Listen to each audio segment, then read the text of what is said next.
Welcome back to Twilight Tales. If you're alone, maybe turn on a light or don't.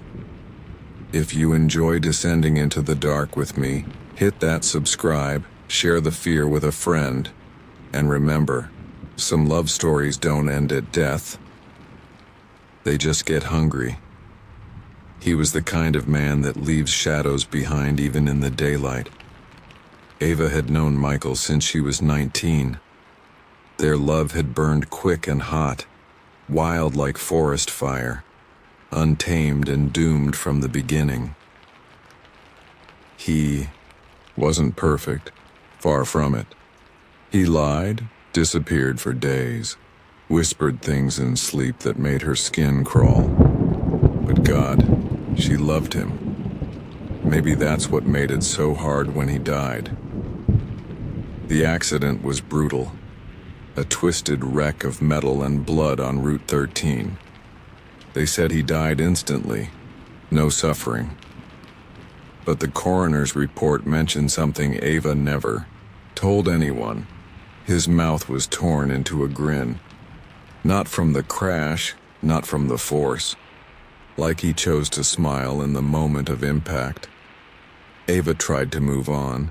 Therapy, wine, other men who were dull and polite. But at night, she'd hear the old creak in the hallway, the exact one Michael used to step on when sneaking back into their apartment. Once she even swore she smelled his cologne, bitter, woody, and thick with the scent of something deeper, something rotting. It had been 11 months. That night, a storm rolled in, thunder grinding against the clouds like angry gods. Ava's power flickered, the TV died, and in that electric silence the doorbell rang. She paused. No one visits during a storm, and certainly not after midnight. She approached the door, barefoot, pulse quick. A strange cold settled in her stomach, like dread trying to speak. She opened the door. Rain slashed sideways across the porch, lightning flashing behind the figure. He stood there, dripping, smiling. Michael. Ava, he said, voice warm like old whiskey. I missed you. She didn't. Screamed, didn't faint, just stared, because the man in front of her looked like Michael, but not quite. His eyes were too dark, skin too pale, and when he smiled, it didn't reach the eyes. Like something inside was pretending to be him. You're dead, she whispered. I got better. He chuckled. He walked in without asking. Same old Michael.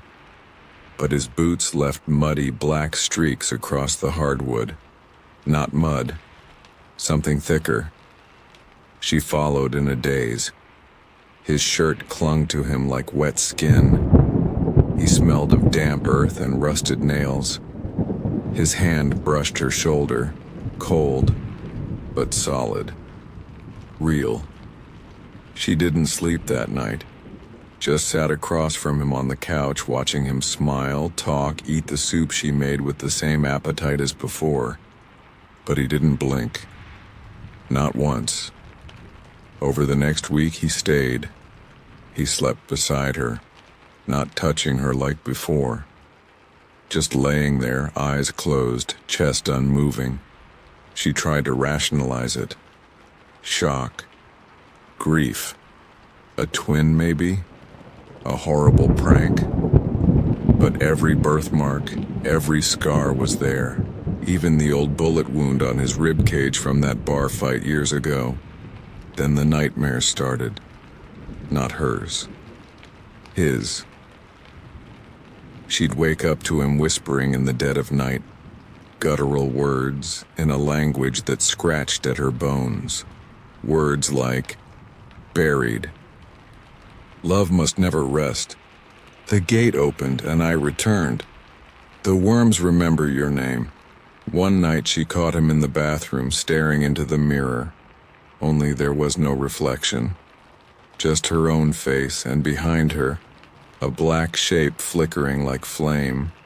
When she gasped, he smiled in the mirror, but not in real life. That version of Michael never moved. She began losing time, waking up in places she didn't remember going. Cuts on her arms, mud under her nails. Once she found herself standing in the backyard, barefoot, staring at a freshly dug patch of earth. And Michael? He was always smiling, watching, loving, possessively. When she finally confronted him, voice shaking, he just leaned in and kissed her neck. His lips were cold and dry. She flinched. "What are you?" she asked. "I'm yours," he said.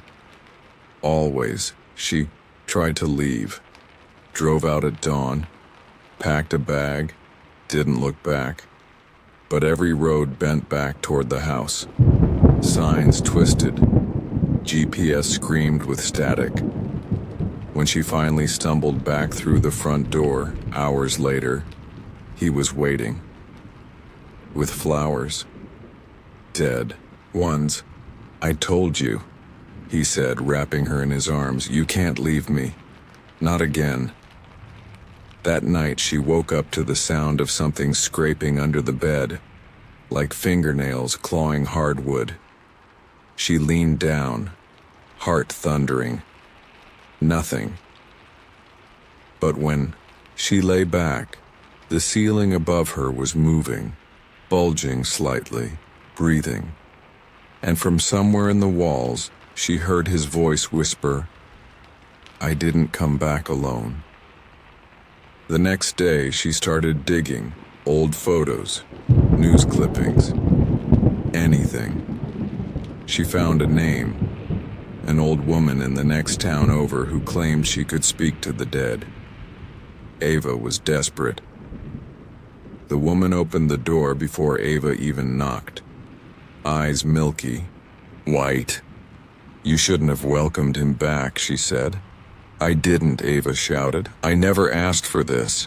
You cried his name at midnight on the anniversary in the storm. Love that strong, it echoes. Something heard it, something wearing his skin." Ava's blood turned to ice. "What do I do?" The old woman's hands shook as she handed Ava a small black vial. "This will let you see what he really is, but beware, you may wish you hadn't." That night, Ava poured the contents into her tea. Michael brought her a blanket, touched her hair, kissed her head. And as the liquid sank into her blood, she looked at him and screamed. His face was melting, eyes replaced with pits of maggots, teeth like shards of glass. His skin rippled with tiny, writhing things just beneath the surface. His hands weren't hands at all, but skeletal claws dipped in ink. "You see me now," he hissed. She ran, up the stairs, into the attic, slammed the door, but the house groaned around her, as if he was the house. Whispers in the walls, footsteps on the ceiling, a love song sung in reverse. "You said forever," his voice echoed, coming from everywhere. In the attic, she found the box, the one she'd forgotten about. Their old letters, photos, his favorite chain necklace. She clutched it to her chest. "If you love me," she whispered, tears pouring, "let me go." Silence. Then, no. The floor beneath her buckled. A black hole tore open. Hands reached out, decayed, grasping, greedy. She fell. When she woke, it was morning. The house was quiet. Michael was gone. but on her neck she felt the cool metal of his chain, and under her skin, a new beat. Slower. Deeper. That night she dreamed of the grave. Dirt in her mouth. A heart that wouldn't stop beating long after death. And in the distance, Michael's voice. We're together now. Forever. You see, not all love stories are meant to end. Some dig their way back. Some knock on your door.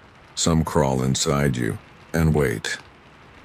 So if you ever find yourself calling out a dead lover's name at midnight under a storm, just make sure you really want them back. Because love doesn't always return the way you remember it. Thanks for watching Twilight Tales. Don't forget to like, share, and subscribe, because the dead aren't the only ones coming back.